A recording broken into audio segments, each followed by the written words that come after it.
Right now we have Sheila Mack with us today. How are you, Sheila? Thanks for joining us. I am doing outstanding. How are you? I'm good, and so excited to learn more about you and who you are and your journey. So let's just jump into it and just tell me about how you got to where you are today. Oh, well, thank you for having me on the show. And yes, oh my gosh, it's such a long story. I wrote a whole book about it, but basically, I have 6 incredible children. They are now grown, 3 that were fostered to adopt, 3 that were birthed. And I came from foster care myself, being homeless 10 to 13, and then emancipating at 15, going to college and graduating early. And then I started my own business. My conscious business was a gift store. And when I had this gift store, I actually worked with the government, and we created a training program for at-risk youth and young adults that were emancipating from foster care. So I had over 200 kids that graduated from the training program. They would work with me for 6 months, and then they would be able to be hired at a really big brand name. And before that, nobody wanted to hire them because of their situation. And because it was a heart-centered place, because we gave back to the community, we were so blessed. I was able to buy the buildings, and I got into real estate because all the other store owners wanted to know, how do I buy these buildings instead of paying rent? And so I kept going that way. And at some point they were all self-running, and I went back and got my teaching credentials and worked with my children. And so I was able to teach and have them go free to alternative schooling, Montessori, and then Waldorf. So that's a little bit about me. What an incredible story. How much does it mean to you to be able to give back to kids who obviously have gone through a similar situation for you? How does that feel to be able to do that and be in that position? I think that it's kind of like you need to give back. You need to go back where you came from and give gratitude. And I was really blessed to have mentors when I was younger, and I wanted to do the same for other people. Sometimes all people need is a hand and help, and they don't have family, they don't have parents to help them. And so it's kind of, those are like my extended family members. Absolutely. And so I definitely, like, all the kids and everyone that you help, what is a success story that you can think of? Maybe that's recent or just one that pops in your head when you think of a success story in that situation? I had one young girl that actually, she was actually living with her aunt, and her aunt came and she told me that her mother had committed suicide, and she was all alone, and she wanted to continue at this private school that she was going to graduate. She was almost done. And so I hired her at the store. I said, no problem, she can work here, sure. And she was very depressed. And so, I mean, my top sales manager was actually a retired social worker. So she had my kids, we had a social worker on staff, really. And over the years, she was actually there a couple of years. She got a full scholarship, and she would only wear black and goth and very depressed, kind of. And she was part of, we never made a thing about it. And then we had invited her on a surprise trip for her graduation, and we took her to a ladies spa in Ojai. It was called the Oaks at Ojai. And on the way back, there was this, it's like one of those clothing stores where the outlets. And she says, oh, I want to get a couple things for college. And I said, sure. I said, we'll treat you. And she literally bought all these vivid, bright colors. And it was like, she ready to put that down and go into her new life. And the social worker manager lady, Lori, was with me, and so we all went together, and we were both almost in tears. And then when we brought her home that day, she was like, her aunt was like, oh my gosh, you have changed her life. And it was just the love and support that we had. Our store wasn't a store. It was a different kind of a place. People came there. Any client that walked in, they all had to be treated exactly the same. Like everybody was royalty that walked in that door. Didn't matter if they didn't buy anything. And so that's what it was like. And that's why we were very blessed. And I'm still friends with her today.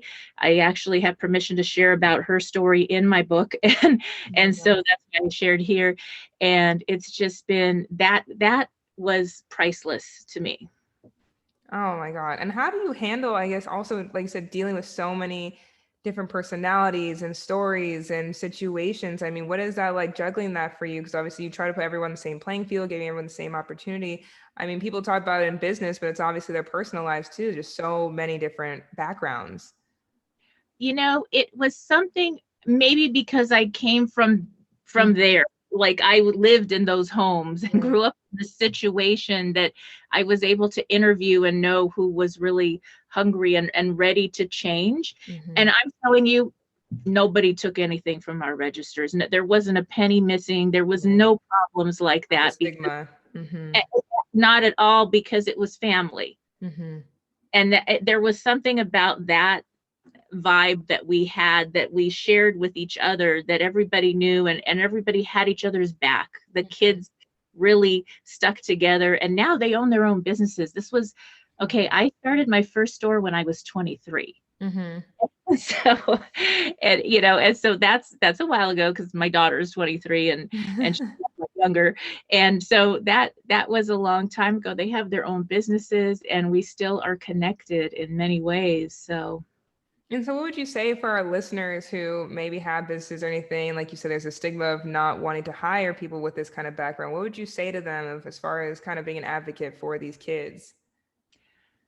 You will find that if you are able to give somebody a chance who really needs it, they're going to probably work harder than anybody else. I actually did hire kids from the community that maybe were very, I don't know, blessed with everything.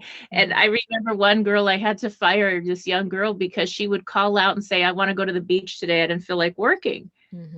And it was like, she did that the first week she was hired. And she, and then I'm going to go to a party, and it was great. But it was like I said, she has to not have this job, because if I let her do this, she's hurting herself. And dad came in, who had bought her the car and bought her everything and given her everything, and he was mad.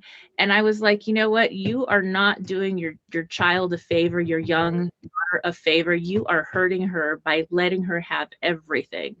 It's okay to give our kids things, but when they earn something, they have this, I feel good about this. I did this. I've got this. And it teaches responsibility. And, you know, they're proud of the car. My daughter bought her first car. She was so proud of this car, you know? And so that's the difference, is just sometimes people over help the children, and it hurts them. Right, that enabling, when we think we're helping, being enabling.